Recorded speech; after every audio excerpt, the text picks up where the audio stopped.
ఈరోజు కార్తీక దీపం సీరియల్లో శ్రీధరు కాంచన కాళ్ళ దగ్గర కూర్చొని చాలా బాధపడుతూ నేను చేసింది తప్పే, భార్య ఉండగా మరో పెళ్లి చేసుకోవడం చాలా పెద్ద తప్పు, అందుకు నేను చాలా బాధపడుతున్నాను, నన్ను క్షమించ కాంచన, రెండో పెళ్లి చేసుకోవడం తప్ప నేను ఎలాంటి తప్పు చేయలేదు, నీ మీద కానీ నా కొడుకు మీద కానీ నాకు చాలా ప్రేమ ఉంది, ఆ అగ్రిమెంట్ వల్లే కదా ఇదంతా జరిగింది, ఆ జోష్న వల్ల ఇలా జరగడం నాకు చాలా బాధగా ఉంది, మీరు ఒప్పుకుంటే ఆ అగ్రిమెంట్కి కూడా డబ్బులు కట్టి ఆ అగ్రిమెంట్ని క్యాన్సిల్ చేయిస్తాను అని చెప్తూ ఉంటాడు.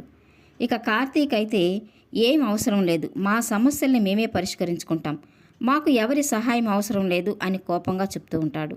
ఇక శ్రీధరు కాంచనతో మనందరం కలిసే ఉందాం కాంచన, లేదంటే కావేరిని ఇక్కడికి తీసుకొస్తాను, నువ్వు మునుపటిలాగే నాతో ఉండు, నేను నిన్ను జాగ్రత్తగా చూసుకుంటాను అని చెప్తూ ఉంటాడు. ఇక కాంచన అయితే మీరు నాతో ఎంతో ప్రేమగా ఉన్నారు, నాకు యాక్సిడెంట్ అయినప్పుడు నన్ను ఎంతో ప్రేమగా చూసుకున్నారు, నాకు చాలా సేవలు చేశారు, కానీ నాలాగే మరో ఆడదాన్ని కూడా చూసుకున్నారు, తన మెడలో తాళి కట్టి కాపురం చేశారు, ఏ ఆడది కూడా తన భర్త మరో ఆడదానితో ఉండడాన్ని అస్సలు జీర్ణించుకోలేదు, సహించలేదు, మీరు దారిలో పోయే వారికి ఏదైనా వస్తువును దానం చేస్తే మళ్ళీ తిరిగి అడుగుతారా అని శ్రీధర్ని అడుగుతూ ఉంటుంది. ఇక శ్రీధర్ అయితే అడగలేను అని చెప్తూ ఉంటాడు. నేను కూడా అంతే, నేను మిమ్మల్ని కావేరికి దానం ఇచ్చేశాను, నేను తిరిగి అడగలేను, నాకు మంగళసూత్రం ఉంది కానీ సౌభాగ్యం లేదు, ఇక మనం కలిసి ఉండడం అంటూ జరగని పని, నాకు నా కొడుకు కోడలు ఉన్నారు, నేను పేదరికంలో ఉన్న ఐశ్వర్యవంతురాలనే, ఇక ఎక్కడి నుంచి బయలుదేరండి అని శ్రీధర్తో చెప్తూ ఉంటుంది. ఇక శ్రీధర్ అయితే చాలా బాధపడుతూ నువ్వు భర్త వద్దు అని అనుకుంటున్నావు, కానీ నాకు కాంచన అనే భార్య ఉంది, తన కోసం మళ్ళీ మళ్ళీ వస్తూనే ఉంటాను, ఆరోగ్యం జాగ్రత్త అని చెప్పి అక్కడి నుంచి వెళ్ళిపోతూ ఉంటాడు. ఇక శ్రీధర్ వెళ్ళిపోగానే కాంచన బోరున ఏడుస్తూ ఉంటుంది. ఇక కార్తీకు, దీప, అనసూయ కాంచన తీసుకున్న నిర్ణయం సరైనదేనని చెప్పి తనని ఓదారుస్తూ ఉంటారు. ఇక దీప, కార్తీకు కాంచనని జాగ్రత్తగా చూసుకోమని అనసూయకి చెప్పి శివనారాయణ వాళ్ళ ఇంటికి బయలుదేరుతారు. ఇక కార్తీకు, దీప శివనారాయణ వాళ్ళ ఇంటికి స్కూటీలో వెళ్తారు. ఇక ఇప్పటికే చాలా లేట్ అయింది, ఇక ఇంట్లో వాళ్ళు ఏమంటారో ఏమో అని మాట్లాడుకుంటూ ఉంటారు. ఇక ఇంతలోనే శివనారాయణ వాళ్ళకి ఎదురవుతూ ఉంటాడు.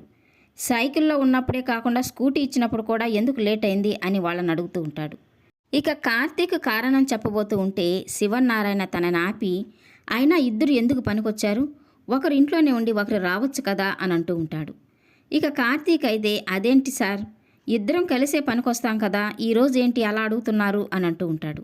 ఇక శివనారాయణ అయితే ఇంట్లో బాగలేని వాళ్ళు ఉన్నప్పుడు ఒకరు ఇంట్లో ఉండి వాళ్ళని చూసుకొని మరొకరు పనికి రావచ్చు కదా అని అంటూ ఉంటాడు. ఇక కాంచనను ఉద్దేశించి శివనారాయణ అంటూ ఉన్నాడని కార్తీకు, దీపలకు అర్థమయ్యి చాలా సంతోషిస్తూ ఉంటారు. ఇక కార్తీక్ అయితే కావాలని పని మనుషుల ఇంట్లో వాళ్ళు ఎలా ఉంటే మీకేంటి సార్, అయినా మేము మీకు బంధువులం కాము, మీరు మాకు ఏమీ కారు, అలాంటప్పుడు ఎవరు ఎలా ఉంటే ఏంటి అని అంటూ ఉంటాడు. ఇక శివనారాయణ అయితే కోపంగా కబుర్లాపి ఒకరి ఇంటికి వెళ్ళండి అని అంటూ ఉంటాడు. ఇక కార్తీక్ అయితే అవసరం లేదు సార్, ఇప్పుడు మా అమ్మకు బాగానే ఉంది, వాళ్ళ అన్నయ్య దయ వల్ల త్వరగానే కోలుకుంది, ఫొటోస్ కూడా తీశాను, కావాలంటే చూడండి అని అంటూ ఉంటాడు. ఇక శివనారాయణ కాంచనని చూడాలని ఆతృతగా ఏది ఆ ఫొటోస్ చూపించు అని అంటూ ఉంటాడు. ఇక కార్తీక్ తన మొబైల్ని ఓపెన్ చేసి అందులో ఉన్న కాంచన ఫోటోని శివనారాయణ సరిగా చూడకముందే క్లోజ్ చేసేస్తాడు. ఇక శివనారాయణ ఏంట్రా సరిగా చూపించలేదు, నేను సరిగా కూడా చూడలేదు, ఫొటోస్ చూపించు అని అరుస్తూ ఉంటాడు. ఇక కార్తీక్ అయితే వాళ్ళ అన్నయ్యలాగే వాళ్ళ నాన్న కూడా ఉంటే చాలా మంచిదనుకుంటున్నాను, మా అనుకునే వాళ్ళు మా అమ్మ ఎలాగుందనే విషయము ఇంటికి వచ్చి తెలుసుకుంటారులే అని అంటూ ఉంటాడు. ఇక శివనారాయణ ఏం మాట్లాడకుండా ఒంటరిగా కూర్చొని కాంచన గురించి ఆలోచిస్తూ బాధపడుతూ ఉంటాడు.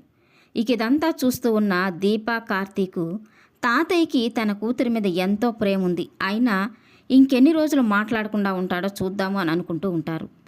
ఈ వీడియో నచ్చినట్లయితే లైక్ చేయండి, సబ్స్క్రైబ్ చేయండి. Thank you for watching.